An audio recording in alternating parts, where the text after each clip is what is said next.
علی بھائی اگلا سوال ہے، اگر کوئی نمازی یا امام صاحب ظہر اور عصر کی نماز میں بلند آواز سے قرات شروع کر دیں تو کیا سجدہ سہو کرنا ضروری ہوگا یا توجہ دلانے کے بعد سرن قرات کرنا ہی کافی ہے؟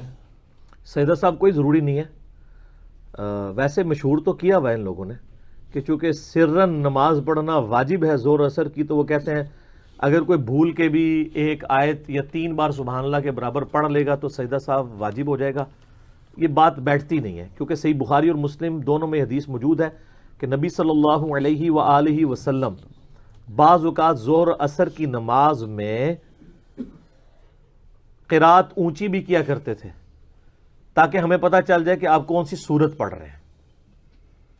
تو سورت کو سنوا دیا کرتے تھے اونچی آواز میں۔ اس کی وہ تعویل کرتے ہیں کہ یہ تعلیمن ہے، تو آپ کی وہ اصول تو ٹوٹ گیا کہ تعلیم، چلو آپ تعلیمن ہی کبھی کبھار اونچی پڑھ دیا کریں، میں تو پڑھ دیتا ہوں، جیسے نماز جنازہ ہاں وہ تو ایک علیحدہ چیز ہے۔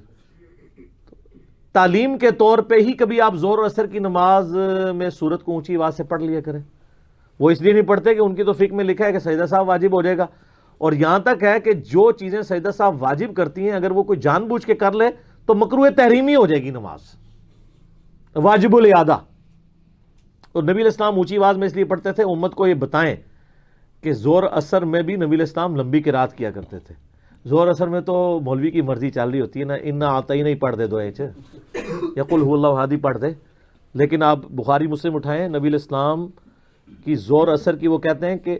پہلی اور دوسری رکعت کی قرات 30 آیات کے برابر ہوتی تھی، اور باقاعدہ مسلم کی ایک حدیث میں ہے کہ سورہ السجدہ الف لام میم السجدہ 30 آیات ہے نا اس کی بھی، وہ آپ علیہ السلام نے پڑھی تھی اور ہمیں بیچ میں سے سنائی تھی، اور جو آخری 2 جو ہوتی تھیں رکعتیں بخاری مسلم میں آتا ہے وہ اس سے آدھی ہوتی تھی، یعنی اس میں بھی آپ قرآن تلاوت کرتے تھے سورہ فاتحہ کے بعد بھی، وہ الگ سے بخاری مسلم میں حدیث ہے۔ سر یہ جو فرض کی آخری 2 رکعتوں کے اندر آپ سورت چھوڑتے ہیں نا، یہ جواز کی حد تک ہے، سورت بھی پڑھ سکتے ہیں، سنت ہے۔